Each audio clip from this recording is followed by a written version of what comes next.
사랑하는 여러분, 오늘 하나님 앞에 예배하러 오신 여러분을 주님의 이름으로 환영하고 하나님의 말씀과 하나님의 약속에 새겨진 변하지 않는 복으로 여러분을 축복합니다. 오늘 예배 가운데 하나님의 은혜를 경험하시고 살아계신 하나님 안에 머물다가 돌아가시는 여러분이 되셨으면 좋겠습니다. 여러분 좀 추웠죠? 저는 왜 목소리가 이런지 모르겠는데 하여튼 너무 걱정하지 마십시오. 저는 항상 말씀드리지만 괜찮습니다. 여러분이 걱정이죠. 다음 주는 또 따시답니다. 왜 이런지 모르겠어요, 날씨가. 그렇지만 자연 속에 넣어놓으신 하나님의 메시지가 있죠. 혹시나 여러분의 상황이나 육체나 여러분의 영혼이나 마음이 내가 참 혹독한 추운 겨울과 같은 시간을 지나고 있다, 이렇게 생각하시는 분은 하나님이 자연에게 주시는 위로와 메시지를 간직하십시오. 여러분, 반드시 따뜻한 날이 옵니다. 아멘. 하나님의 은혜로 풀어지고 해결되어지고 회복되어지고 다시 일으키시는 날을 하나님이 꼭 주실 줄 믿고 믿음으로 하루하루 하나님 앞에 살다 보면 언제 추웠냐는 듯이 포근하고 따뜻한 날을 주시는 복이 있을 줄 믿습니다. 사랑하는 우리 가족 여러분, 우리는 새해를 하나님이 주시는 새로운 소망과 비전으로 출발했습니다. 여러분 주보를 이렇게 펼쳐보시면 오른쪽에 부산충무교회 비전 이렇게 있죠. 저희가 한 달 동안 이 비전의 말씀으로 말씀의 은혜를 나누었습니다. 비전의 큰 제목을 한번 읽어볼까요? 은혜의 장막을. 시작. 은혜의 장막을 넓게 펼쳐라. 그리고 우리가 4가지 사역의 영역을 정했습니다. 1. 뭡니까? 1. 기도로 영적인 터를 확장하는 교회. 2. 예배로 말씀의 말뚝을 견고히 박는 교회. 3. 복음 전함으로 생명의 줄을 길게 뻗는 교회. 4. 섬김으로 사랑의 휘장을 널리 펴는 교회. 그래서 여러분, 우리가 이사야서 54장에 있는 말씀처럼 터를 확장하고 말뚝을 깊이 박고 줄을 길게 늘리고 휘장을 넓게 펴서 하나님의 복음과 은혜를 우리 이 땅뿐만 아니라 널리 펼치는 은혜의 교회가 되어야 되겠다. 여러분, 그것이 저희의 비전이고 소망이었습니다. 여러분, 이 주시는 비전과 소망이 교회뿐만 아니라 우리 안에 다 있죠. 조금씩 모양은 다르지만 우리가 올해를 시작하면서 다 비슷한 마음으로 시작했습니다. 올해는 조금 새롭게 다시 시작해보자, 다시 힘을 내보자, 어디서부터일지는 모르지만 좀 바꿔보자, 다시 쌓아보자. 그렇죠? 이 너무 좋고 너무 기대가 되는 마음입니다. 한번 따라해 봅시다. 우리는 다시 시작할 수 있습니다. 우리는 더 좋아질 수 있습니다. 왜 그렇습니까? 하나님이 함께 하시기 때문이시지요. 아멘이십니까? 여러분, 그런데 중요한 건 뭐냐면 이런 기대와 소망을 가지고 이건 너무 좋은데 그럼 어디서부터 시작하실 겁니까? 여러분, 이게 중요합니다. 여러분, 창고에 오랫동안 켜켜이 쌓은 어떤 묵은 짐이 있다고 한번 생각해 보십시오. 내가 작정을 하고 마음을 먹고 내가 오늘은 오랫동안 진짜 10년 넘게 쌓아놓은 이 짐들을 좀 해결해야지 하고 탁 문을 여는 순간 일단 우리 마음에 드는 생각은 뭡니까? 진짜 많다. 그리고 어떤 생각이 들죠? 어디서부터 시작하지? 여러분, 어디서부터 시작하십니까? 어떤 분은 큰 거부터, 어떤 분은 바로 발 앞에부터, 어떤 분은 일단 다 꺼내놓고, 일하는 스타일 다 다르시더라고요. 딱 꺼내놓고 그러면 또 옆에서 한 분은 그렇게 퍼질러지고 난리를 지게 샀나? 여러분, 스타일이 다르죠. 그렇지만 누구나 다 어디서부터 출발할지를 고민하고 시작하여서 이 크고 방대한 일들을 진행해 나갑니다. 여러분, 그러면 우리는 어디서부터 시작해야 될까요? 우리의 인생이라는 실타래가 잘 풀어가고 있다고 생각했는데 어느 순간 꼬이고 엉켜서 엉망이 되고 뒤죽박죽이 되었을 때 여러분, 우리는 어디서부터 풀어가야 되겠습니까? 기세 좋게 출발했지만 우리가 그동안 해결하지 못하는 일들이 첩첩산중으로 쌓여갈 때 우리는 무엇부터 그것을 해결해야 될까요? 여러분, 근데 아주 대답은 확실합니다. 한번 따라해 봅시다. 모든 상황에서 항상 하나님 앞에서 다시 시작하라. 여러분, 이걸 꼭 기억하십시오. 여러분의 인생의 걸음이 문득 멈추어져서 어디로 걸어야 될지 모를 때, 열심히 달려왔는데 그 길이 아니라 담벼락이라는 생각이 들었을 때 주저앉고 싶을 때, 무너지고 싶을 때, 가슴이 터질 것 같을 때, 숨이 쉬어지지 않을 때, 내가 뭘 하지? 이제 내가 어떻게 해야 되지라는 생각이 들 때 여러분 꼭 기억하셔야 될 것, 어디서부터 다시 출발할 수 있습니까? 하나님 앞에서 다시 출발할 수 있습니다. 이게 여러분 우리에게 주신 은혜입니다. 사람들은 소망을 잃고 길을 잃으면 어디서 출발해야 될지 몰라서 좌왕우왕하지만 여러분 우리는 분명합니다.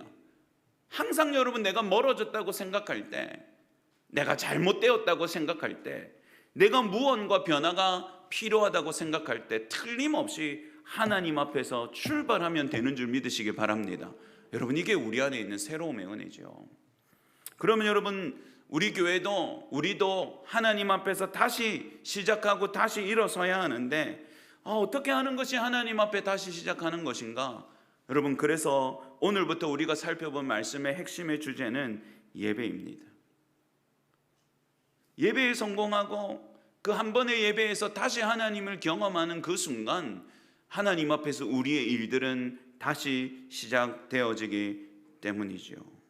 그래서 여러분 오늘 설교의 핵심을 딱 한 문장으로 정의하면 아주 명료하게 제안 드릴 게 있어요. 제가 먼저 읽어드릴게요. 예배는 거룩하신 하나님을 아는 것에서 시작된다. 한 번 더요. 예배는 거룩하신 하나님을 아는 것에서 시작된다.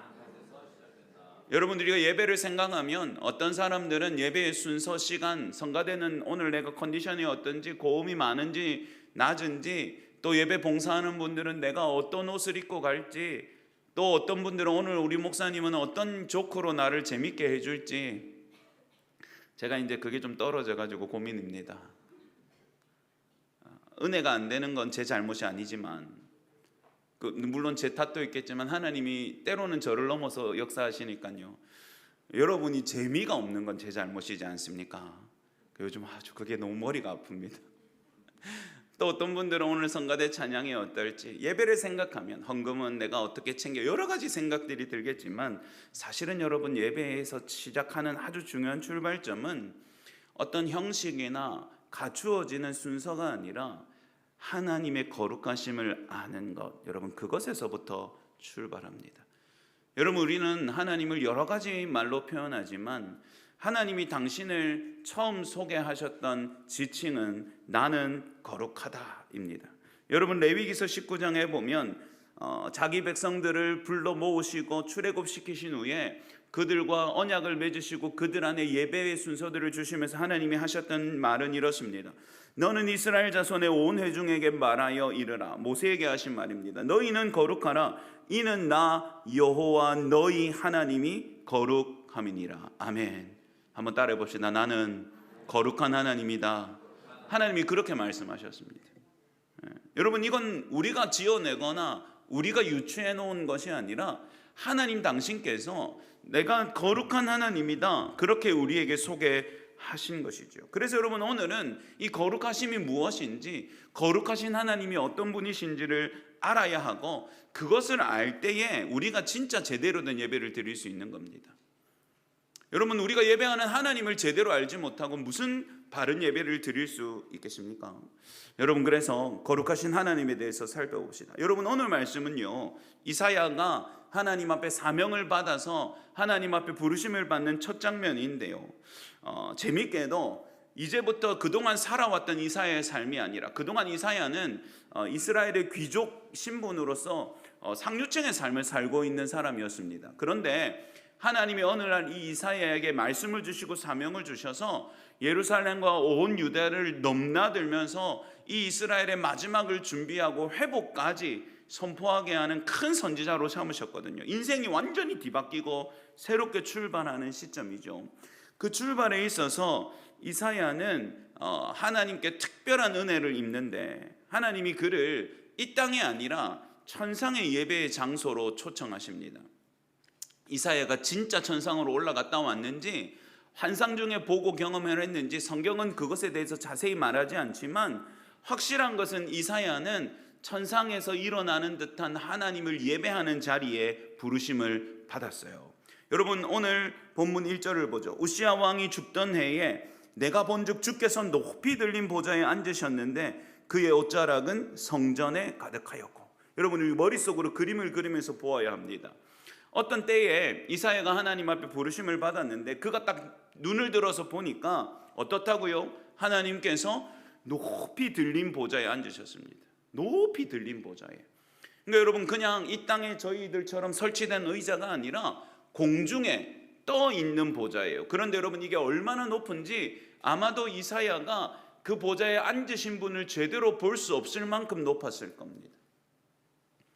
그리고 여러분, 그 앉으신 분으로부터 그분의 어떤 영광과 존귀함을 상징하는 옷자락이 늘어졌는데, 옛날 고대의 사람들은요, 신분이 귀할수록 더 품이 크고 더 화려하고 더 늘어진 옷을 입었거든요. 이 존귀하신 분이 높고 높은 보좌에 탁 앉으셨는데 그분의 옷자락이 어떻게 해요? 오늘 말씀해 보니까 성전에 어떻게 돼 있다고요? 가득했다. 여러분, 한번 상상해 보십시오.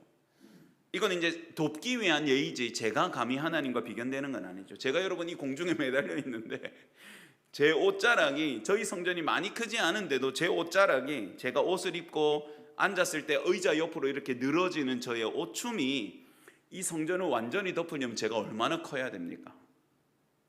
근데 여러분, 이스라엘이 상상하고 있는 성전은 굉장히 크거든요. 그 높으신 분이 높은 보좌에 앉으시는데 그분이 얼마나 크고 광대하신지 그분의 옷자락만으로도 성전이 가득 채워지는 거예요. 여러분, 눈을 딱 떴는데 감히 다 우러러볼 수도 없이 크고 높으신 분이 앉으시고 그분의 존재와 크심이 옷춤으로만 성전을 가득 메울 정도면 여러분, 자연이 어떻게 되겠습니까? 우리가 너무 놀라고 위축되겠죠. 일단 이 장면까지부터는 이사야가 일단은 아무 생각도 못하고 멍하게 쳐다보고 있었을 겁니다. 2절을 보죠. 그렇게 앉으신 분을 보고 있는데 어떻게 됐습니까? 스랍들이 모시고, 스랍들은 하나님을 수종드는 천사의 한 종류입니다. 각기 6날개가 있고, 얘들이 6쌍의 날개를 가지고 있고요. 그 둘로는 6개의 날개가 있고요. 3쌍이죠. 그 둘로는 어떻게 해요? 자기 얼굴을 가리고, 날개를 2개로는 얼굴을 가리고 또 2개로는요 자기 발을 가리고. 천사니까 날개는 날아야 되잖아요. 그래서 남은 2날개로는 날아다니고 있었던 거예요. 여러분, 이 장면은 뭘 상징할까요? 이 앉으신 분이 얼마나 거룩하시고 존엄하시고 위대하고 선하신 분인지를 나타내 줍니다. 여러분, 구약적인 배경에서 낯을 가리는 것은 내가 감히 그분을 뵐 수 없고 그분을 바라볼 수 없는 존재적인 격차를 보여주는 거예요. 스랍들이 하나님 옆에 모셔서 서지만 그들이 감히 하나님을 직시할 수 있습니까? 없습니까? 없습니다. 감히 그분께 낯을 들어 세울 수 없죠. 왜요? 거룩하신 하나님은 감히 어떤 존재도 범접할 수 없고 함부로 바라볼 수 없을 만큼 크고 위대하신 하나님이시기 때문입니다. 그래서 여러분, 얼굴을 가립니다. 여러분, 발을 가리는 건 뭡니까? 그 영광스러운 주님 앞에 자신의 허물과 죄를 덮는 겁니다. 구약의 상징들에 있어서 발은 그 사람의 죄된 인생과 그 사람의 죄된 걸음을 상징할 때가 많거든요. 그래서 여러분, 발을 가립니다. 그리고 2날개를 가지고 천사가 날죠. 여기서 뭘 보여줍니까? 하나님 앞에 극도의 공경과 조심스러움을 보여줍니다. 얼굴을 가리고 발을 가리고 날개로 납니다. 그리고 여러분, 3절, 이 천사들이 하는 역할이 있는데요, 찬송입니다. 3절 다 같이 한번 읽어보죠. 시작. 서로 불러 이르되 거룩하다 거룩하다 거룩하다 만군의 여호와여, 그의 영광이 온 땅에 충만하도라 하도다. 아멘. 여러분, 이렇게 찬송을 팍 찬송하고 있고 또 보이지 않는 천상의 존재들이 화답하고 막 이런 거룩하신 하나님, 거룩하신 하나님, 하나님의 영광이 온 땅에 가득합니다. 그렇습니다. 거룩하다 거룩하다. 여러분, 이 소리가 얼마나 컸는지, 여러분, 제가 시작하면 거룩하다를 엄청 크게 한번 해봐요. 제가 뭐 얼마나 하라고 엄청 크게라고 했습니다. 자, 시작. 잘하셨어요. 근데 여러분, 우리가 꽤 크게 했는데 이 정도로 한다고 우리 이 성전이 흔들리진 않죠. 여러분, 오늘 말씀 4절에 보면 화답하는 자의 소리로 말미암아서 문지방에 터가 요동하고 진동하고, 얼마나 그 찬송하는 소리가 우렁차고 컸는지 터가 요동하고 성전의 연기, 이건 이제 이스라엘이 가진 성전의 개념을 가져와서 그렇습니다.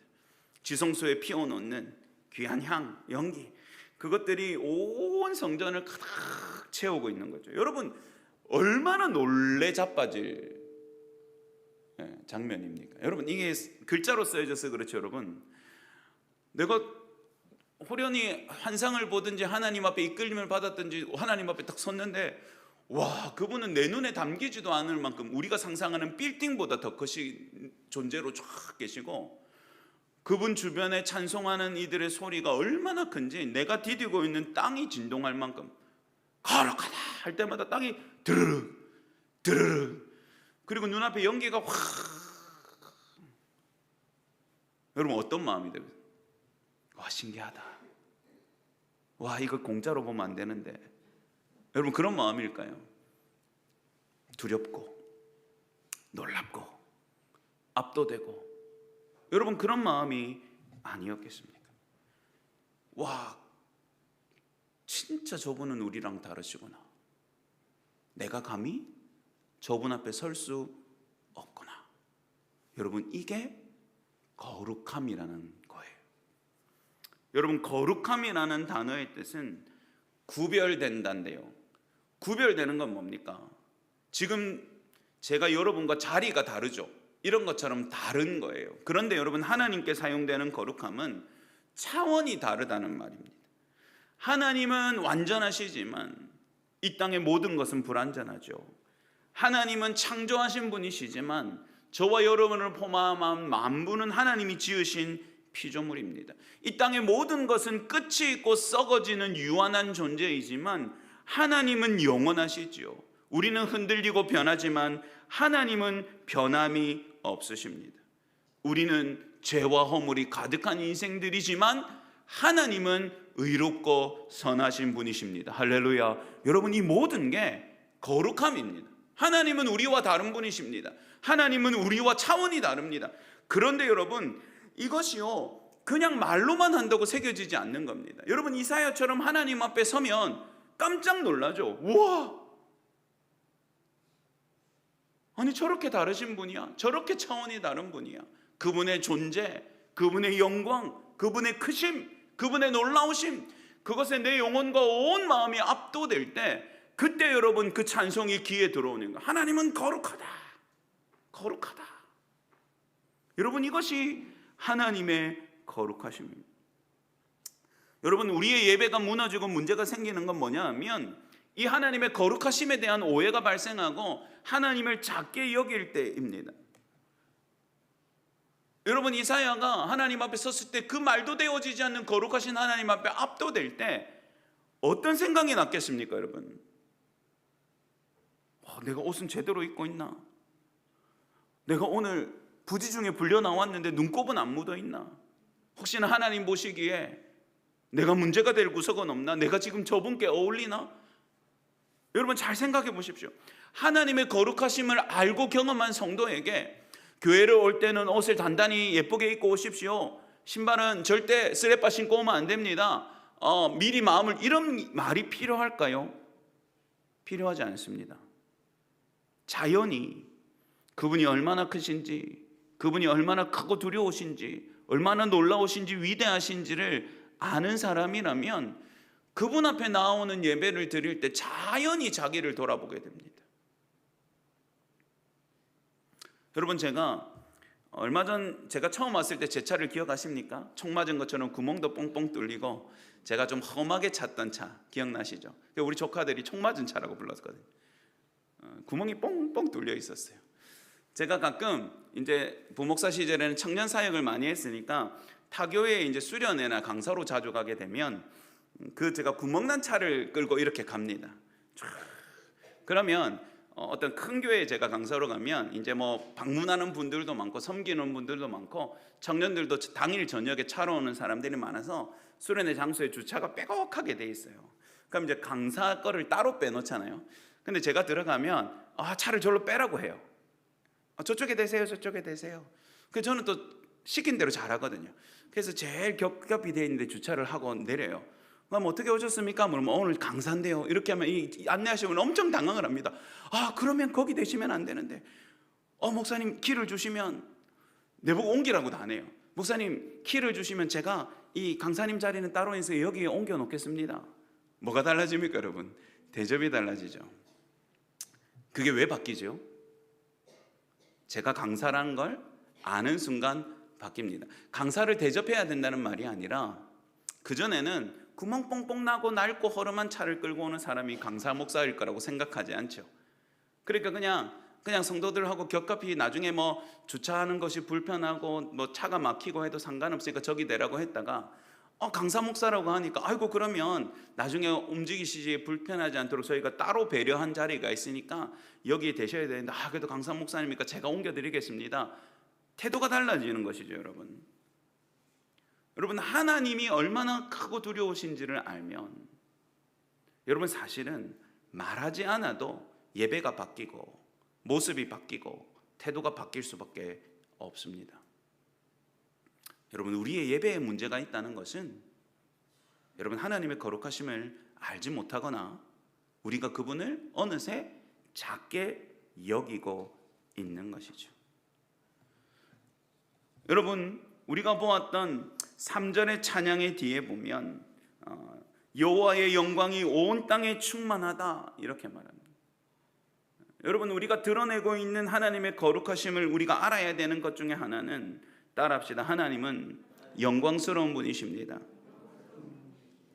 여러분, 우리가 하나님의 영광 이러면 우리의 이미지 속에 많이 오해하고 있는 게 뭐냐면 빛입니다. 빛. 맞죠? 빛. 뭔가 밝고. 우리 찬송가에도 밝은 그 빛 내게 비춰주십시오. 이게 영 틀린 말은 아닙니다. 하나님의 영광은 어떤 개념이냐면 존재감이거든요. 그러니까 이 영광이라고 생각할 때 우리가 감히 바라볼 수 없는 찬란한 빛 이렇게 해도 이미지가 되죠. 근데 여러분, 이 영광이라는 단어는 실제로는 어떤 말로부터 먼저 출발되냐면 따라합시다. 무거움 여기서부터 출발합니다. 카도시. 하나님의 영광은 무게예요. 존재감이죠. 여러분, 어떤 인물은 그 사람이 원래 그런지 자리가 그래서 그런지 최근에 순방 다녔던 대기업 회장들 이런 사람들은 아무리 소탈하게 입어도 그 사람이 있는 공간에 무언가 그 사람이 풍기는 아우라가 있다고 사람들이 많이 이야기하더라고요. 저는 안 만나봐서 모르겠습니다. 여러분, 이걸 우린 존재감이라고 하죠. 어떤 사람은 함께 있기만 해도 무언가 나를 조심하게 만들고, 그죠? 우리 어르신들 어릴 때 집안에 제일 무서운 어르신을 한번 생각해 보세요. 그분이 말을 많이 합니까? 안 합니다. 항상 뒷전에 계시죠. 앞에서 말 많이 하고 야단치는 분들은 따로 있어. 근데 제일 어르신, 제일 큰아버지, 제일 무서운 당숙 이런 분들은 뒤에서 딱 이렇게만 합니다. 그치? 니 왜 그러노? 야들아 조용히 시키라 이런 거 합니까? 안 합니다. 그 어른은 제일 상전에 앉아 계시다가 큰 말씀도 안 하십니다. 이러면 밑에 후손들이 막 야야 조용히 해라 이놈 새끼들 막 이렇게 하고 한 번에 정리가 되죠. 여러분, 이게 뭡니까? 존재감이죠. 존재감. 하나님의 영광은 무거움, 존재감입니다. 하나님이 계신 곳에 그분의 영광이 있는 것은 그분은 임재하시는 것만으로 그 존재감으로 채우시고 넘치게 하시고 다스리시고 붙잡으시는 위대하신 하나님이시기 때문에 그래요. 그래서 여러분, 이걸 왜 무게라고 표현했겠습니까? 그분이 함께 있는 곳에 우리가 느끼게 되는 거죠. 여러분, 그래서 이것들이 설명되어지는 역사 속에 가끔 우리나라에서도 그런 일이 있었고 외국에서도 그런 일이 있었는데요, 성령이 주시는 부흥의 특별한 때에 기록들에 보면 공통적으로 어떤 부분이 나오냐면 그날 그 예배에 모든 사람이 들어오는 순간 서 있을 수가 없었다. 누가 말하지 않았음에도 모두 바닥에 엎드려졌다. 그리고 기록에 미국의 부흥시대도 보면 뭐라면 그곳에 하나님이 함께 계셨다. 이렇게 기록되어 있어요. 여러분, 평양 대부흥시대도 마찬가지였습니다. 회개가 일어나지만 그 전에 여러분 성도들이 경험했던 것은 아무런 생각도 없이 성전을 들어서는 그 순간 자기도 모르게 무언가가 자기를 내리누르는 것 같은 중압감이 느껴졌고 서 있지 못하여 바닥에 엎드려져 그때부터 말씀 앞에 펑펑 울면서 회개했다는 기록들이죠. 이게 여러분 무게 카도시 영광입니다. 하나님이 그곳에 계시기에 우리가 느끼게 되는 그분의 무게, 그분의 중요함, 그분의 위대함, 그분의 놀라움. 여러분, 하나님은 가끔 그 영광을 설명하시기 위해서 예배의 현장에 그런 일을 일으키시기도 한 것 같아요. 여러분, 하나님이 얼마나 영광스러우시고 우리 인생과 온 우주보다 무거운 분이신지를 잘 이해하는 사람이 하나님의 거룩하심을 아는 이입니다. 여러분, 그렇기 때문에 예배는요, 이 하나님의 거룩하심을 인정하는 행동일 수밖에 없죠. 무게라는 개념으로 생각해 보면 여러분, 내가 너무 다루고 바쁘고 중요한 일이 있어서 여러분 꼭 여러분을 잘못됐다고 말하는 게 아니라 이 상황을 잘 생각해 보십시오. 바쁘고 중요한 일이 있어서 내가 예배할 수 있을 것도 같지만 내가 이 일이 중요하니까 다음 주에 하지. 여러분, 이건 무게를 어디에 더 두는 겁니까? 내가 하고 있는 세상 일에 더 무게를 두는 겁니다. 하나님의 영광, 과다시 하나님께 무게를 더 주는 행동은 아니죠. 무겁고 크고 놀라우신 하나님이시기 때문에 우리의 삶의 무게도 그분을 더 무겁고 귀하게 여기는 것, 이것이 하나님의 영광을 아는 사람이죠. 그러니 여러분, 하나님이 더 무겁게 느껴지면 느껴질수록 우리의 예배는 하나님 앞에 더 겸손하고 더 나를 겸비하게 만들고 어쩌면 더 바른 예배로 시작될 수밖에 없는 겁니다. 여러분, 또 거룩하신 하나님을 어떻게 우리가 이해할 수 있는가? 따라합시다. 거룩하신 하나님은 위대하시고 놀라우시다. 우리랑 차원이 다른 하나님을 생각할 때 우리는 사실은 제일 쉽게 이해하는 방법은 그분의 능력과 그분의 행하신 일을 생각할 때입니다. 여러분, 이렇게 갑자기 있다가 여러분 갑자기 하늘이 찢어지는 경험이 나고 갑자기 천둥 번개가 벼락이 팍 치고 하면 여러분 전부 다 어떻게 하겠습니까? 저희가 엄마야 하고 머리를 숙이겠죠. 저도 지금 이렇게 엄청 당당하고 당차 보이겠지만 갑자기 경험이 나고 쾅쾅쾅쾅 하면 저는 아마 여러분 눈에 보이지 않을 겁니다. 강대상 밑에 숨어 있겠죠. 여러분, 놀라운 일을 경험하는 순간 우리는 본연적으로 압도되어집니다. 여러분, 거룩하신 하나님을 이해할 때 그분의 능력이 얼마나 크고 놀라우신지, 그분이 행하신 일이 얼마나 대단하신지를 생각하는 것이 많은 도움이 되죠. 여러분, 그래서 성경에 보면 출애굽하고 나오는 백성들이 경험했던 가장 놀라운 하나님의 기적과 능력은 뭡니까? 홍해가 쫙 갈라지는 거죠. 여러분, 죽었구나 싶었는데 여러분, 바다가 제가 그때 설명했죠. 공기의 압력, 큰 바람이 쫙 손으로, 하나님의 보이지 않는 손이 누르는 것처럼 물을 누지르고 밀려난 물들이 다시 모이는 것이 아니라 겹겹이 쌓여서 바닥이 드러나죠. 그걸 여러분 눈앞에서 보니까 얼마나 크고 놀라웠겠어요. 심지어 여러분 그 사이를 건너서 지나왔더니 다시 홍해가 닫혀서 자신을 쫓아오는 애굽의 마병과 병거가 전부 한 번에 몰살당했습니다. 하나님의 말도 되어지지 않는 능력, 하나님의 크고 위대하신 일을 백성들이 눈으로 보았죠. 그때 여러분 출애굽기 15장 11절에 보면 그들이 노래하는 가사가 있습니다. 여호와여 신중의 주와 같은 분이 누가 있겠습니까? 주와 같이 거룩함으로 영광스러우시며 찬송할 만한 위엄이 있으며 이 놀라운 일을 행하는 분이 누가 있겠습니까? 당신과 같이 거룩하시고 당신과 같이 영광스러운 분은 없습니다. 여러분, 이거죠, 이거예요. 죽음의 자리에서 구원을 경험했을 때, 내가 말도 되어지지 않는 위기와 어려움에서 하나님의 기적적인 능력을 경험할 때, 여러분 그때 하나님의 거룩하심이 다시 우리 안에 분명히 새겨지죠. 와, 진짜 놀라우시구나. 그리고 다시 우리의 예배가 하나님 앞에 다시 뜨거워질 수 있는 것이죠. 이것 또한 거룩하신 하나님을 경험할 때 일어나는 겁니다. 그렇지만 여러분, 사실은 경험은 식어져요. 여러분, 이스라엘 백성들은 광야길 내내 하나님의 기적을 경험했습니다. 매일 구름 기둥이 자기에게 그늘을 만들어줬고요. 매일 구름 기둥 안에 세워져 있는 불덩어리로부터 발생되는 빛과 열이 밤마다 자기를 품어줬고요. 여러분, 매일 만나가 내려서 그걸 먹고 살았고요. 여러분, 물이 없을 때는 반석을 깨트려서 물을 뿜게 하시는 하나님의 은혜로 물을 마셨습니다.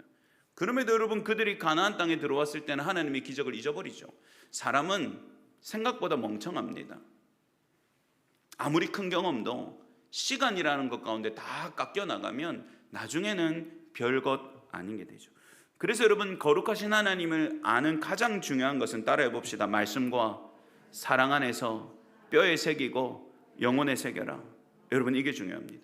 그래서 여러분, 거룩하신 하나님을 아는 가장 중요한 것은 그분의 사랑이 얼마나 큰지를 말씀과 예수 그리스도 안에서 발견하는 것입니다. 하나님은 여러분 차원이 다른 분이라고 했죠. 하나님은 그 크심과 능력과 위대하심과 어미하심으로 다 다르시지만, 따라합시다. 하나님은 사랑하심에도 차원이 다르다. 그게 하나님의 거룩하심입니다. 여러분, 오늘 이사야도 그분을 만날 때 뭐라고 말합니까? 5절에 보면 그가 이르되 내가 말하되 화로다 나여 망하게 되었도다. 나는 입술이 부정한 사람이요 나는 입술이 부정한 백성 중에 거주하면서 만군의 여호와의 신 왕을 배웠습니다. 이렇게 말하죠. 여러분, 사실은 거룩하신 하나님 앞에 죄인의 자리는 없습니다. 거룩하신 하나님 앞에 죄라는 것은 그저 사멸되고 소멸되고 지워져야 되는 존재일 뿐이지요. 그럼에도 여러분, 오늘 이 말씀에서도 내가 이제 자기의 운명을 깨달은 겁니다. 진짜 하나님이시구나. 내가 본 게 진짜 하나님의 임재구나. 그러니까 불현듯 든 게 뭡니까? 나 이제 끝났구나. 왜요? 내가 죄악 중에 살면서 죄된 존재로 내가 감히 이 거룩하신 하나님 앞에 서 있으니 나는 이제 죽겠구나라고 생각을 한 겁니다. 화로다. 그렇지만 여러분, 하나님이 어떻게 하셨습니까? 천사를 제단의 숯을 그 입술에 대고 그의 죄를 사하게 하심으로, 정하게 하심으로 그에게 사명을 불어넣어 주시는 하나님이시죠. 여러분, 분명히 거룩하심 앞에는 죄인의 자리가 없지만 거룩하신 하나님 앞에서 죄인은 부들부들 떨고 두려워해야 하지만 하나님은 죄인을 사랑하시는 것 안에서도 차원이 다르신 거룩하신 하나님이시기 때문입니다. 로마서 5장 8절은 우리에게 이렇게 증거합니다. 우리가 아직 죄인 되었을 때입니다. 내가 조금이라도 정결해지거나 내가 조금이라도 나은 구석이 있는 게 아니라 우리가 여전히 죄 가운데 살고 죄악 가운데 망하게 생겼고 죄를 따라 살고 죄를 범하며 살며 평생을 죄악이라는 것을 벗어날 수 없는 비참하고 하나님 앞에서는 역겨운 존재일 수밖에 없을 때, 그리스도께서 우리를 위하여 죽으심으로 하나님께서 우리에 대한 자기의 사랑을 확증하셨느니라. 아멘. 거룩하신 하나님 앞에서 나는 죄인일 뿐이구나, 나는 이제 끝났구나. 그때 하나님은 어떻게 하신다고요? 자기 아들의 살을 찢고 피를 흘리셔서 그 죄인이 거룩하신 하나님과 함께 살아갈 수 있도록 그를 씻으시고 그를 자녀 삼으시고 그를 생명으로 채워 넣으시는 줄 믿으시기 바랍니다. 차원이 다른 사랑. 여러분, 이것이 거룩하신 하나님, 그분에 있어서 가장 중요한 겁니다. 여러분, 이걸 우리가 말씀 안에 발견하고 우리의 영혼에 새기고 우리의 예배 때마다 다시 되새김질할 때, 여러분, 그때 우리의 예배는 다시 시작될 수 있는 것이죠. 따라합시다. 예배할 때 거룩하심 때문에 떨고 사랑하심 때문에 울고 은혜 주심 때문에 주저앉고 감사함으로 다시 일어나자. 다시 나에게 고백해 봅시다. 예배할 때 거룩하심 때문에 떨고 사랑하심 때문에 울고 은혜 주심 때문에 주저앉고 감사 때문에 다시 일어나자. 여러분, 그렇게 예배할 때 우리의 무너졌던 모든 것들은 다시 시작될 것이고요, 그렇게 예배할 때 우리의 인생 가운데 하나님의 역사는 다시 시작될 것이고요, 그렇게 예배 드릴 때 우리의 삶에 다시 하나님의 은혜가 솟게 될 것입니다. 거룩하신 하나님을 온 마음과 영혼과 지혜와 지식으로 알아 그분 하나님 앞에 참된 예배를 드릴 수 있는 저와 여러분 사랑하는 모든 하나님의 백성들 되기를 주님의 이름으로 축복합니다. 기도하겠습니다.